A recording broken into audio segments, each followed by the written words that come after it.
सर्वेभ्य नमो नमः। मम नाम शिंदे अमोलः अस्ति। लातूर नगरे शारदा संस्कृत क्लासेस इति नाम्ना विशेष वर्गं चालयामि। इयत्ता 8वीच्या वर्गामध्ये संस्कृत पुस्तकातील 13वा पाठ अश्वस्य स्वामिनिष्ठा या संदर्भात आज आपल्या समोर सादर होतोय, शिकवतोय। निश्चितपणे या व्हिडिओचा फायदा आमच्या संस्कृत शिकत असलेल्या विद्यार्थी बंधू भगिनींसाठी होणार आहे। ज्यांनी मनाची ठरवलेला आउट ऑफ मार्क्स मिळवून संस्कृत विषयामध्ये आपल्या आई वडिलांचं, आपल्या गुरुजनांचं आणि आम्हासारख्या क्लासेस वाल्यांचं नाव मोठं करण्याचं स्वप्न उराशी बाळगून अभ्यास करत असलेल्या माझ्या विद्यार्थी बंधू भगिनींसाठी हे सादर अश्वस्य स्वामिनिष्ठा, घोड्याची आपल्या मालकावरील निष्ठा, श्रद्धा, भक्ती। तर सर्वप्रथम या पाठाचा भाग शिकत असताना प्रास्ताविक अशा पद्धतीचं आहे। हे चित्र पाहिल्यानंतर आपल्याला लक्षात येते की चित्रामध्ये एक घोडा आहे, त्या घोड्याचं नाव चेतक असतं आणि त्या घोड्याची आपल्या मालकावर म्हणजे महाराणा प्रतापवर अतिशय निस्सीम भक्ती असते। कारण युद्धाचा प्रसंग चालू असतो, त्या प्रसंगामध्ये आपला मालक जखमी झालेला आहे, महाराणा प्रताप, आणि त्या जखमी झालेल्या अवस्थेमध्ये सुद्धा तो घोडा आपल्या मालकाला निश्चित अशा स्थळापर्यंत नेऊन पोहोचवण्याचं कार्य करतोय। म्हणजे याला म्हणतात, कारण आजकाल समाजामध्ये माणसं बेईमान होऊ शकतात पण प्राणी कधी बेईमान होऊ शकत नाहीत। केलेल्या उपकाराची जाणीव ठेवण्याचं कार्य हे प्राणी करत असतात। मग ते कुत्रे असो, मांजर असो किंवा घोडा असो किंवा इतर कुठलेही प्राणी असो। तर आता पहा, याच्यामध्ये अतिशय सुंदर अशा पद्धतीचं वर्णन केलेलं आहे। अगदी छोटी छोटी वाक्य आहेत। आमचा विद्यार्थी वर्ग हा काय करतो तर जास्त सिरियस 10वी आणि 12वीला होतो। पण एक लक्षात असू द्या, जीवनामध्ये जर आपल्याला यशस्वीता मिळवायची असेल तर आपल्याला अगदी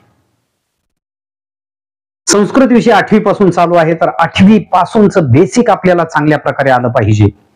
अहो, आमच्याकडे संख्या कमी आहे पण येणारा प्रत्येक विद्यार्थी हा आउट ऑफ पर्यंत नेऊन ठेवण्याचं कार्य आम्ही करत असतो। त्याचं हस्ताक्षर सुंदर असलं पाहिजे, त्याला मराठी वाचता लिहिता आलं पाहिजे, एवढं अपेक्षित आहे।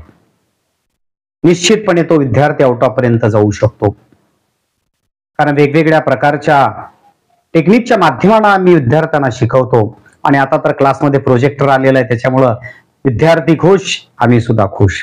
फक्त काम आमचं जास्त वाढलं, जास्तीत जास्त नोट्स काढणं, त्याची PDF फाईल करणं, वेगवेगळ्या शाळांच्या प्रश्नपत्रिका तयार करणं वगैरे वगैरे। पाहूया हा पाठ आपण।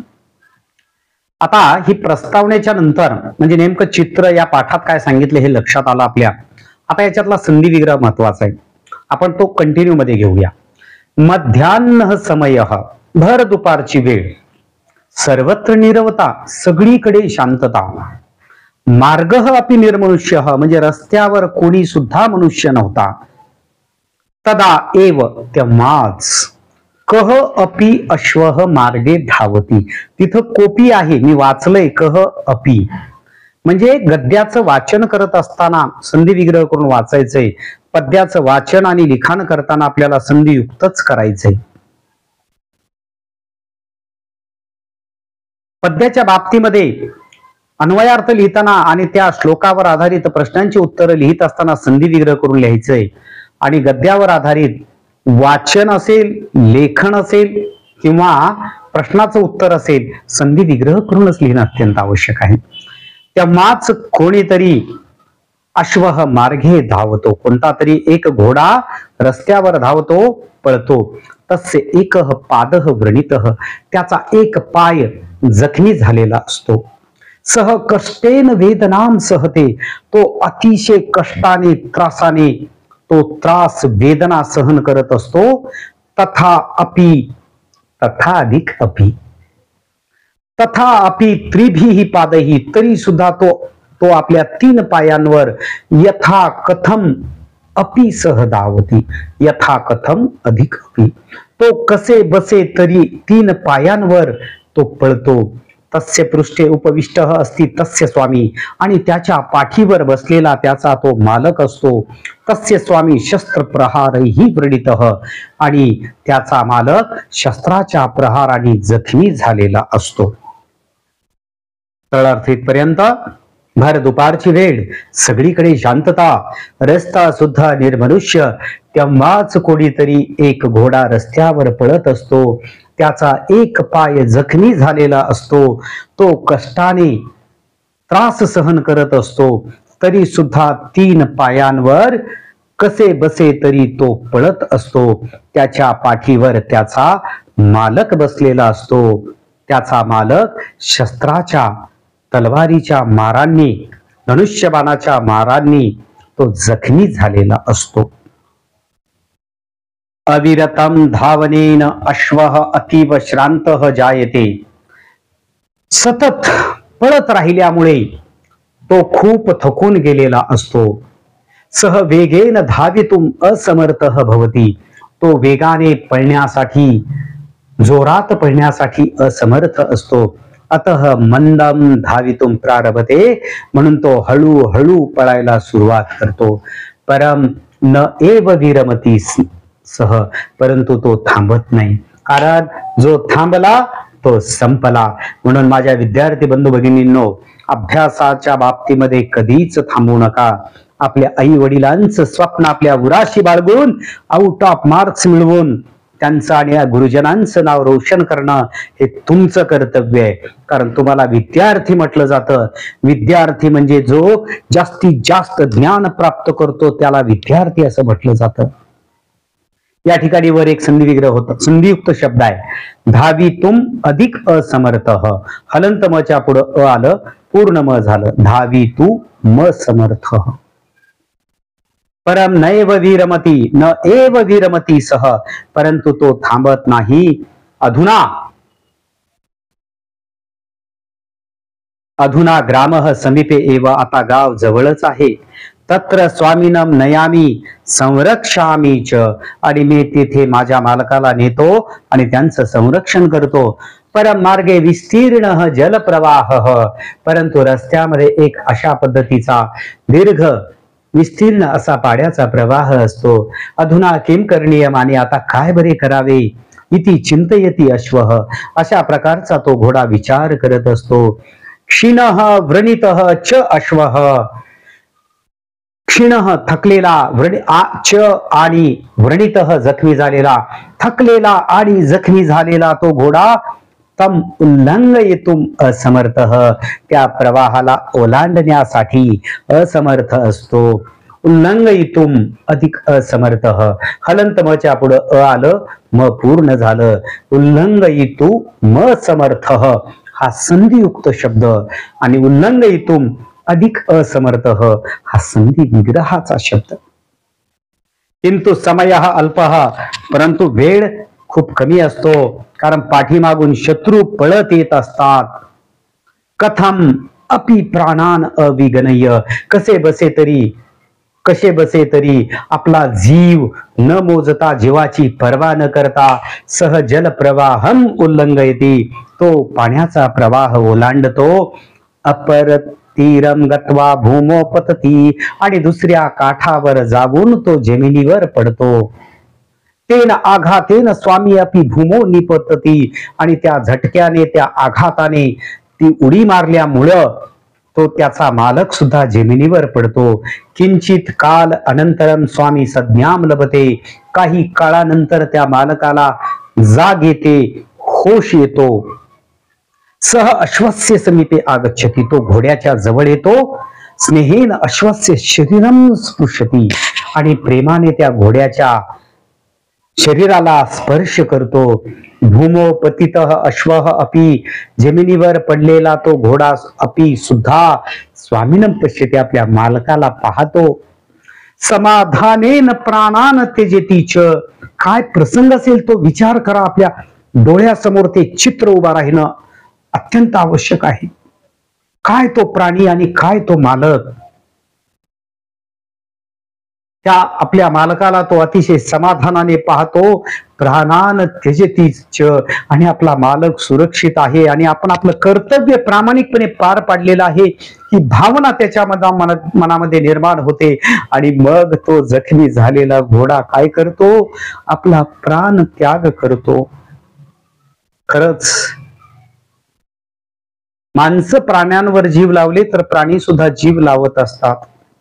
एक वेळ त्यांना आपल्या ताटातलं उरलेलं थोडस खायला दिलं तरी सुद्धा शेवटपर्यंत त्या उपकाराची जाणीव ठेवत असतात. पण सध्या समाजामध्ये माणसं एकमेकाच्या जी केलेल्या उपकाराची जाणीव ठेवणं अत्यंत आवश्यक आहे ते ठेवत नसतात. याचं दुःख आहे.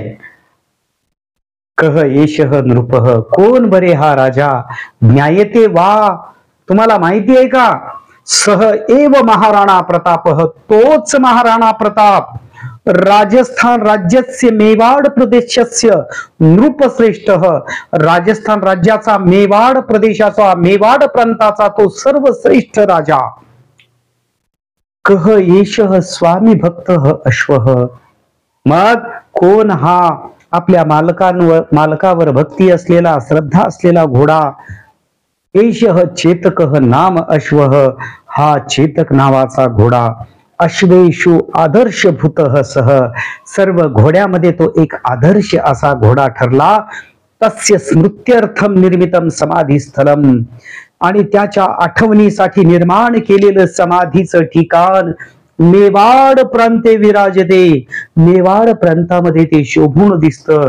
धन्य स्वामी राणा प्रतापः, धन्य च स्वामी भक्त अश्वः चेतकः, धन्य आहे तो मालक महाराणा प्रताप आणि धन्य आहे तो मालकावर भक्ती असणारा घोडा चेतक. त्या दोघांनाही शारदा संस्कृत क्लासेसच्या वतीने मी स्वतः अमोल शिंदे शतशः कोटी कोटी त्यांना नमन करतो. आणि मला ही अध्यापनाची कला, संस्कृत विषय शिकवण्याची कला ज्यांनी दिली ते माझे आदरणीय सन्माननीय गुरुवर्य रामदासजी, त्यांना सुद्धा मी कोटी कोटी दंडवत समर्पित करतो. असेच एक महागुरु आहेत ज्यांचं की मी नाव घेऊ शकत नाही, पण त्यांच्यामुळे सुद्धा मी आज संस्कृत विषय प्रोत्साहित पर मला त्यांनी मार्गदर्शन केलेलं आहे. तर त्यांनाही मी माझा प्रणाम व्यक्त करतो. तर निश्चितपणे माझ्या विद्यार्थी बंधू भगिनींना हा व्हिडिओ आवडला असेल, कारण संस्कृत विषय असो किंवा कुठलाही विषय असो असा तळमळीनं शिकवणं अत्यंत आवश्यक. पेटवून सोडलं पाहिजे विद्यार्थ्यांना. क्लास 1 क्लास 2 डॉक्टर इंजिनियर बनण्यासाठी हे शिक्षकाचं आद्य कर्तव्य आहे.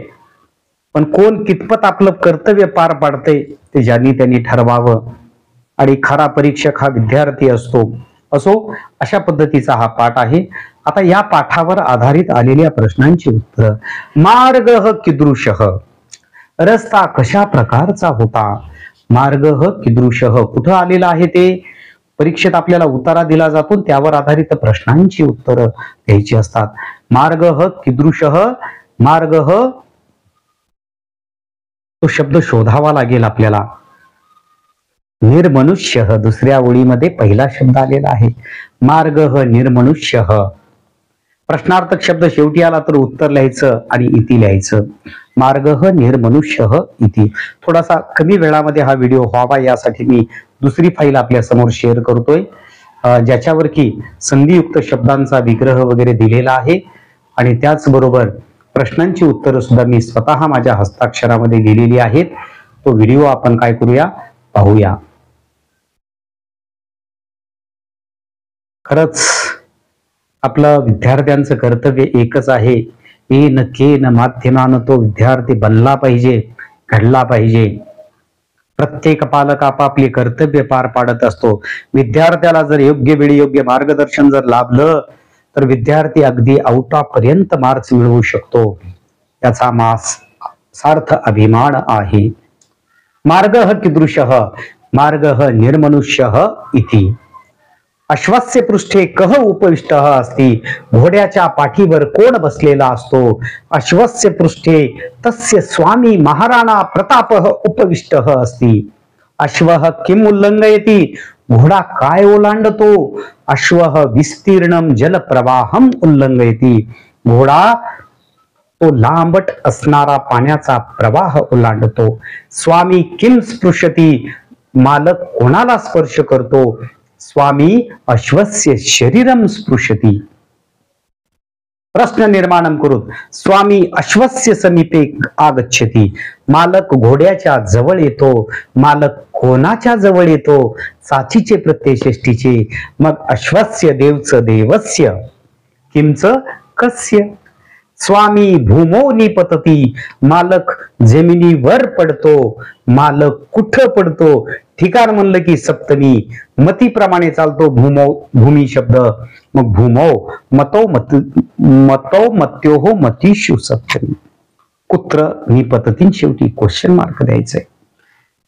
तस्य डॅश डॅश उपविष्ट असती तस्य स्वामी. त्याच्या बसलेला आहे त्याचा मालक. कुठं बसलेला होता? पाठीवर, म्हणून पृष्ठे, तय्यावर मध्ये सप्तमीचे. तस्य एकः पादः. पादः व्रणितः. पाठशाला व्रणिता. पुस्तकम व्रणितम. विशेषण विशेष संबंध आहेत. पादः व्रणितः. पादौ व्रणितौ. पादस्य व्रणितस्य. समाधी स्थलम डॅश विराजते. समाधीचं ठिकाण कुठं आहे? मेवाड प्रांतामध्ये आहे. ठिकाण सप्तमी, मेवाड प्रांते. अश्वः समाधाने. घोडा प्राण सोडतो. कसं? समाधानाने प्राण सोडतो. समाधाने न त्यजती. आत्मनेपदी क्रियापदानी चित्वा लिखत. आत्मनेपदी प्रत्यय ते, इथे, अंते, से, इथे, द्वे, ई, वहे, महे. मग सहते, जायते, प्रारभते, लभते, विराजते. प्रथम सत्रामध्ये आपण लट लकार परस्मैपदी पाहिलेले आहेत. ती, तह, अंती, सी, थह, थ, मी, वह, मह. माध्यम भाषा उत्तरम लिखत 7 ते 10 ओळीमध्ये 3 पॅरेग्राफ मध्ये अतिशय सुंदररित्या आपल्याला उत्तर लिहिता आलं पाहिजे. शुद्ध मराठीमध्ये. मराठी म्हणलं की फक्त अनुस्वाराचा वापर, अनुनासिक वापरायचं नाही. आणि संस्कृत म्हटलं की अनुनासिकांचा वापर करणं अत्यंत आवश्यक आहे. चला तर धन्यवाद आपल्या सर्वांचे. पुनश्च एकदा आभार. हा व्हिडिओ पाहिलात आपण, आवडला तर आवर्जून हे चॅनल सबस्क्राईब करा. ऑफलाईन आणि ऑनलाईन ट्युशनच्या माध्यमाने आमच्या संपर्कात येऊ शकता. जर तुमचा अभ्यास खरंच नंबर 1 असेल तर तुम्ही म्हणाल तेवढी फीस घ्यायची तयारी आहे. ऑलरेडी आम्ही खूप कमी प्रमाणामध्ये शुल्क आकारणी करतो. कारण आज जो काही आहे तो मी माझ्या गुरुमुळे, महागुरुमुळे, आई वडिलांमुळे आणि माझ्या सर्व विद्यार्थी बंधू भगिनीमुळे आहे. 17-18 वर्षापासून ट्युशन चालू होतं. याच जोशने, याच प्रामाणिकतेने आज अनेक विद्यार्थी डॉक्टर, इंजिनियर आहेत. अनेक विद्यार्थी आपापल्या क्षेत्रामध्ये नंबर 1चं कार्य करतायत. आजही आमची आठवण काढतायत. कुठेतरी आम्हाला त्याचा मनस्वी आनंद होतोय. आणि प्रत्येक कार्य कर्तव्य प्रामाणिकतेने पार पाडल्यामुळं, सगळ्यांच्या आशीर्वादामुळं आजही आम्ही समाधानी आहोत, संतुष्ट आहोत. आणि प्रत्येक कार्य यशस्वी होण्याच्या पाठीमागचं महत्वपूर्ण कारण म्हणजे आपला प्रामाणिकपणा आणि प्रामाणिक कर्तव्य आहे. ही गोष्ट ध्यानात असू द्या. असो तर युट्यूबवर आपण शारदा संस्कृत क्लासेस ही चॅनल पाहू शकता. तर पुनश्च एकदा आपल्या सर्वांचे मनपूर्वक आभार व्यक्त करतो आणि मी थांबतो.